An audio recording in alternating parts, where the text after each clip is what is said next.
prinsip yang telah dicontohkan oleh para khalifah. Pembinaan negara yang kuat dimulai dari pembinaan moral dan spiritual pemimpin serta rakyat. Negara Islam bukan hanya berdiri di atas kekuasaan politik, tetapi pada pondasi iman, ilmu, dan akhlak. Pada masa Khulafaur Rasyidin memberikan pelajaran penting bahwa keberhasilan negara Islam terletak pada penerapan nilai-nilai keislaman dalam seluruh aspek kehidupan bernegara. Kepemimpinan yang berlandaskan iman, keadilan, tanggung jawab, dan menjadi kunci terbentuknya masyarakat yang sejahtera dan diridhoi Allah. Ini materi yang pertama karena ada 2 poin. Ini yang kedua. Banyak. Dikit lagi kok. Nah, 2 lembar lagi.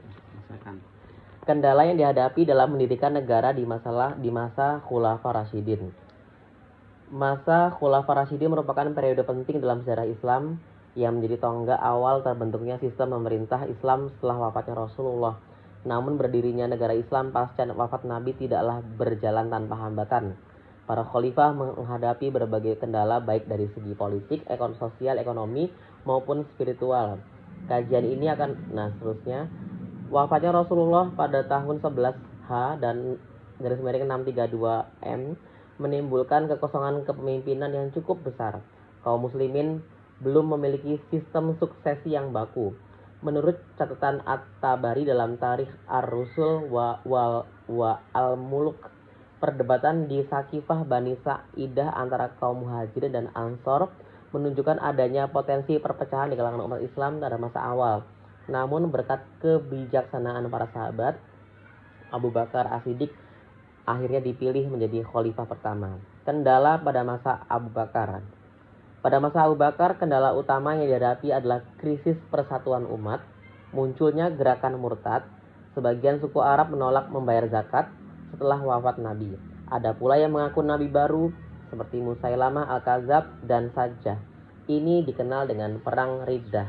Menurut Ibnu Katsir dalam Al-Bidayah wal Nihayah, perang ini mencakup lebih dari 10 suku besar di Arab yang harus ditundukkan kembali ke dalam Islam. Selain itu, Abu Bakar menghadapi masalah ekonomi negara yang baru berdiri, kas Baitul Mal masih sangat minim, sementara kebutuhan untuk pembiayaan pasukan sangat besar. Meski demikian, Abu Bakar menegakkan prinsip bahwa negara tidak boleh menunda menegakkan syariah, meski dalam keterbatasan materi. Kendala pada masa Umar bin Khattab.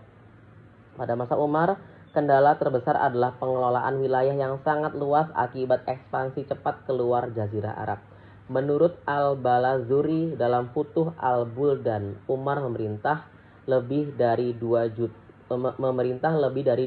juta kilometer persegi wilayah baru, termasuk Persia, Syam, dan Mesir. Tantangannya adalah bagaimana membangun administrasi yang efektif tanpa meninggalkan nilai-nilai Islam. Umar juga menghadapi tantangan sosial berupa perbedaan etnis dan budaya antar bangsa Arab dan bangsa-bangsa baru yang ditaklukkan. Untuk itu, beliau membentuk sistem administrasi, peradilan independen, dan Baitul Mal yang teratur. Namun di akhir masa kepemimpinannya muncul konflik politik internal akibat ketegangan antar suku Quraisy dan non-Quraisy. Kendala pada masa Utsman bin Affan. Pada pemerintahan Utsman ditandai dengan kemajuan pesat namun juga menghadapi krisis politik serius. Menurut catatan Ibnu Sa'ad dalam Taqobat Al-Kubro, perluasan wilayah yang masif menyebabkan munculnya kelompok-kelompok baru yang menuntut keadilan ekonomi dan politik. Tuduhan nepotisme terhadap Utsman muncul karena pengangkatan beberapa kerabatnya dalam jabatan strategis, meski banyak diantaranya kompeten. Selain itu, penyebaran berbagai versi mushaf Al-Quran menimbulkan perdebatan di beberapa wilayah. Untuk mencegah perpecahan, Utsman memerintahkan penyatuan mushaf berdasarkan riwayat Zaid bin Sabit. Namun, isu politik yang meluas menyebabkan munculnya pemberontakan di Kufah, Basrah, dan Mesir, hingga berujung pada terbunuhnya beliau pada tahun 35H. Kendala pada masa Ali bin Abi Thalib. Kepemimpinan Ali bin Abi Thalib menghadapi tantangan politik paling kompleks dalam sejarah Khulafaur Rasyidin. Menurut At-Tabari, munculnya kelompok oposisi dari pihak Muawiyah dan kelompok Khawarij membuat kekuatan Islam terpecah. Perang Jamal dan perang Siffin menjadi bukti bahwa umat Islam saat itu diuji dengan konflik internal yang sangat berat. Selain itu, Ali juga menghadapi tantangan ekonomi akibat kekacauan pasca pembunuhan Utsman. Distribusi keuangan negara menjadi tidak merata dan stabilitas politik terganggu. Namun, Ali tetap berpegang pada prinsip keadilan dan menolak kompromi yang bertentangan dengan syariat.